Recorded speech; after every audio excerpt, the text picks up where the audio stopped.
Thank you very much. First of all, before I share my story with you, before I tell you a lot about Israel,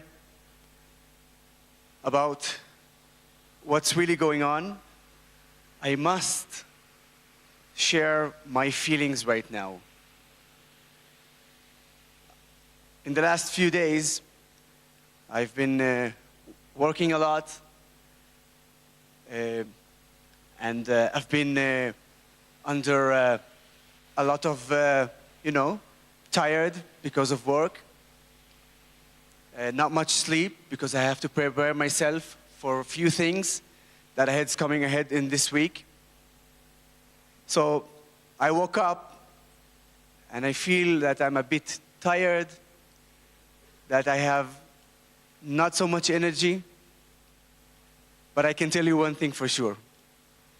If I have this problem, I just need to come here. And in 1 second, I will be full of energy.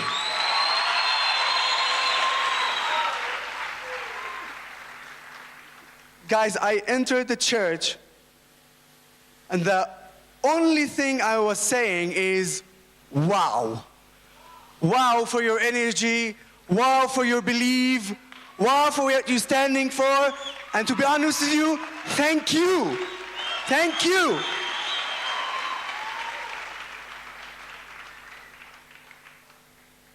Now that I got off of what I really wanted to say and what I feel, now it's time for me to share a bit my story with you guys. So my name is Yusuf Haddad.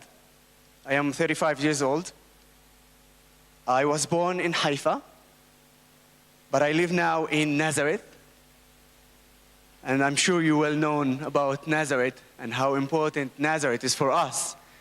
And if I didn't say it loud and clear, I am an Israeli Christian. And my way, or actually my path, that took me to where I am today, or what I'm doing today for my country and for my society, is quite unique. But also, without the possibility of me believing in God and what God can help us or help me, I wouldn't really be where I am right now. And shortly you'll understand why. So, in Israel, there is Christians, there is Jews, there is Muslims. And the common thing today to talk about is that nobody is connecting with nobody, that there is troubles in our Israeli society, that Jews don't like Muslims, Muslims don't like Jews, Christians don't like Muslims, Christians don't like Jews.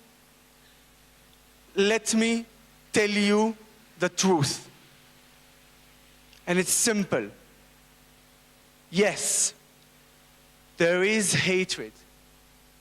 Yes, there is some bad people. But not only the majority, but more than 99% of our society love each other, care for each other, and literally want to live side by side.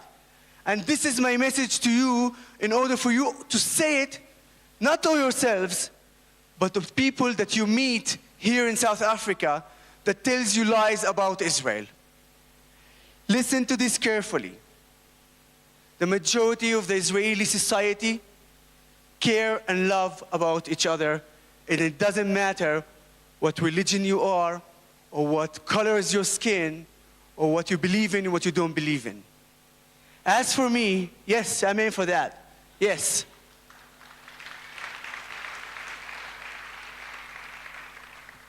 As for me, I grew up on this society. I grew up having Jewish friends, having Muslim friends, and obviously my community, my Christian friends. We grew up playing football together. You call it here soccer. I don't know why. It's great. Not judging, not judging. And we're playing together, having fun, keep our back, you know. And if there's a trouble, we help each other. And this is how I grew up. For me, this was the Israeli society. And at the age of 18, I've decided to join the IDF, to the Israeli Defense Force, to the military. I don't know how many of you knew that, but in Israel, only the Jewish people are obligated to serve in the army. As for me, as a Christian, I'm not obligated. But I believed that I needed to serve my country. I believed that Israel is my country. And when I defend Israel, I defend my society. I defend my community. When I joined the army, I defended Israel. And I started my way in the army. I became a commander. And I was among the first and few who were Christians commanding in the IDF.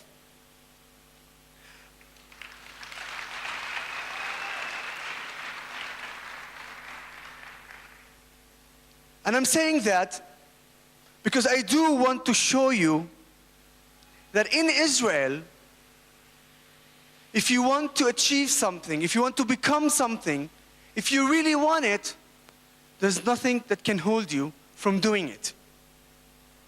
This is my country.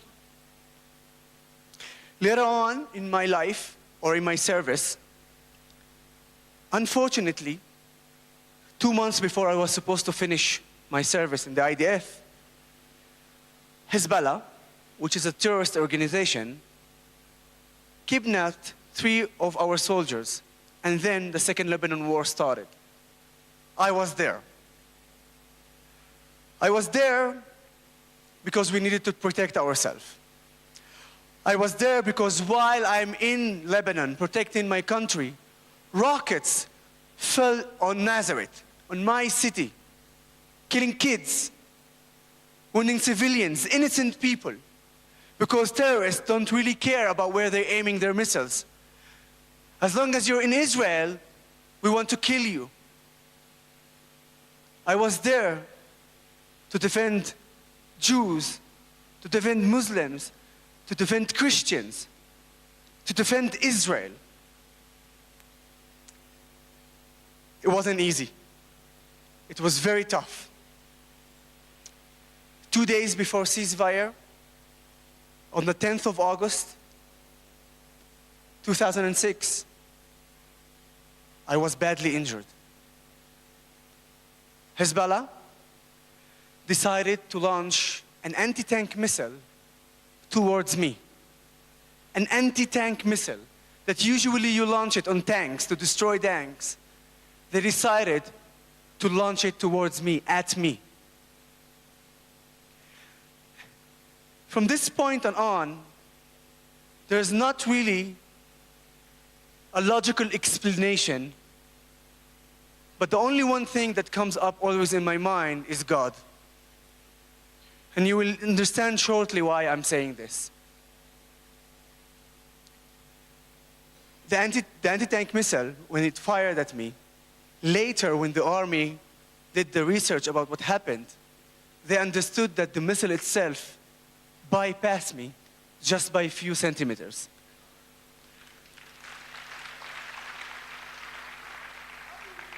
Which means, if it directly hit me, probably I would have been in 1,000 pieces.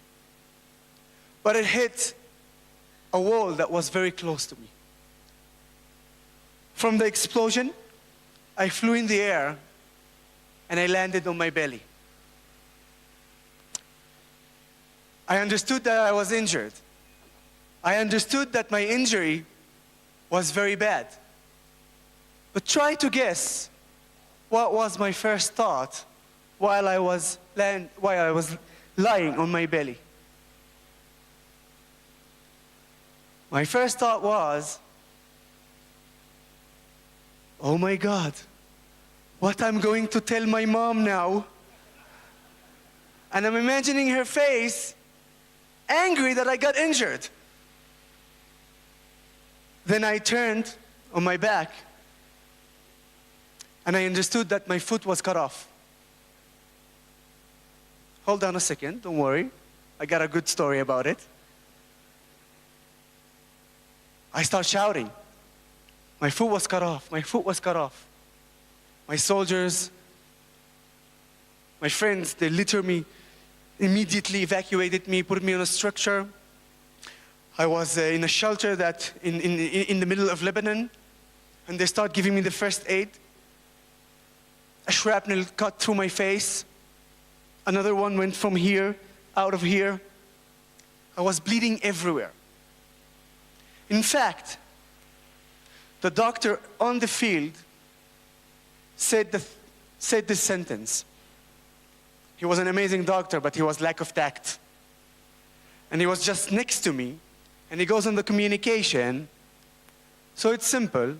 Either you come and rescue him to Israel and take him to the hospital within 25 minutes, or come take the body afternoon. So you must imagine I'm hearing that because I didn't lose any consciousness and nothing, but I couldn't talk. But trust me, my eyes were, dude, I'm here.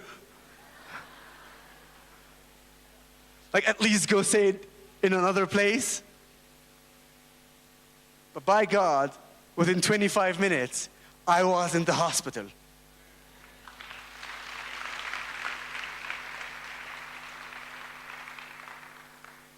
But I gotta give you, like, quite an input about what happened during the rescue. So Hezbollah understood that they are gonna rescue me because the IDF never leaves someone behind, and they'll try to, if it's possible, obviously, to rescue me as fast as they could. And while I was on the stretcher and the soldiers, the IDF soldiers, are carrying me, we were hit by RPG, bullets, was flying everywhere. And I started singing. Like, imagine this, I'm bleeding everywhere. My foot was cut off, I understood everything, I'm not losing any consciousness. I know that I'm on the way to the chopper, but also I know that we've been hit by RPGs. And I started singing. And I said, don't worry, be happy. And then I see my soldiers. I said, yeah, don't worry, be happy. We're gonna get you there. And when I went to the chopper and into the hospital, the doctor came to me and he said, what's your father's number? We want to tell him that you're here. I said, no. And I'm barely speaking. I will tell my father. And on my last breath, I managed to hear my father's voice. And I said to my father, Dad, I'm injured, but I'm fine. Now that's a totally lie, but I wanted him to hear that. And 1 second after I said, Dad, I'm fine, but I got injured, I passed away. Like, literally went off.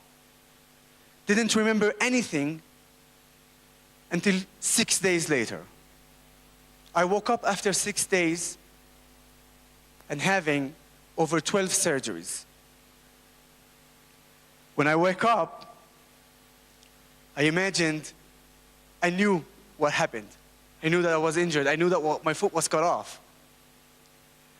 So I was lying on the bed, facing towards up. And I was saying, oh my God, my foot was cut off.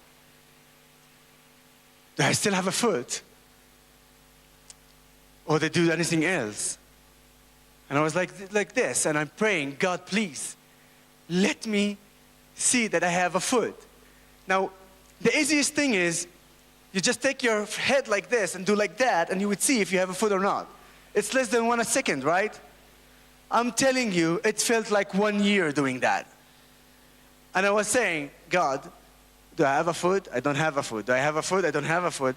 And then I see a foot, and I said, yes, I have a foot.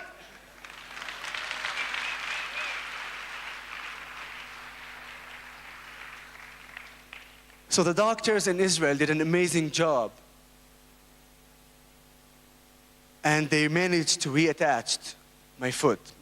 And from then, the struggle started. But from then, my battle, my war to fully rehabilitation, it started. But I want to tell you something amazing about my rehabilitation, and you need really to understand that without faith, I couldn't even achieve half of what I achieved. Without faith, I couldn't really be rehabilitated. And from day zero, I said that I know I will stand on my feet and I will walk up again. The doctors would come to me and they say, listen, we are more logical.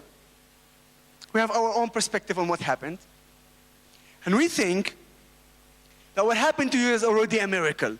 Because, and they started telling me, the shrapnel that cut through your face, 1 centimeter up, your eye would you go blind. Gone.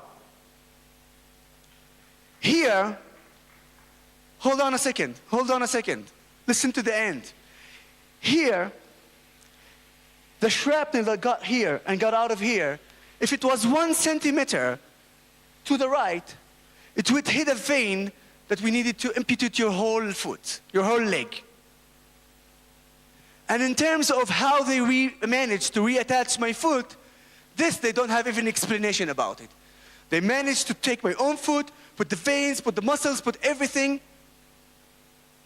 But he said, what we believe is, oh, and one more thing. I have a shrapnel here that it's still on inside my body. They couldn't take it, but he said it's not even 1 centimeter. It said it's less than an inch. If it had been here, your hand would be paralyzed.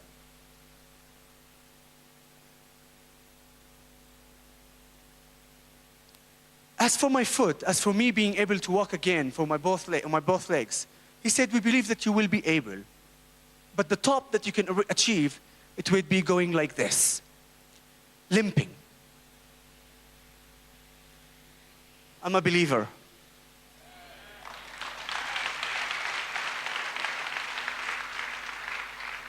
I was raised like this. I looked in my doctor's eyes and I told him, doctor, not only I'm going to walk regularly, but I'm going to play soccer again.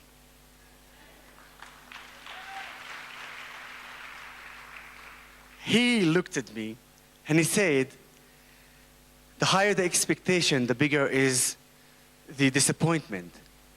I looked at him and I said to him, see you in the end of my rehabilitation. 1 year later, last review, I entered his office with a football in my hand. I didn't even knock. I didn't even say hello. I looked at him with this cheeky smile and started jumping the ball with my foot.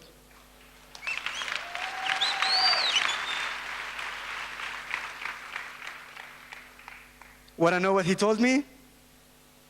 He looked at me and he said, I did this just to motivate you. And now I'm telling you, I didn't know if I want to hug him or hit him. So I think I did it both, you know. I couldn't do that without believing. I couldn't do that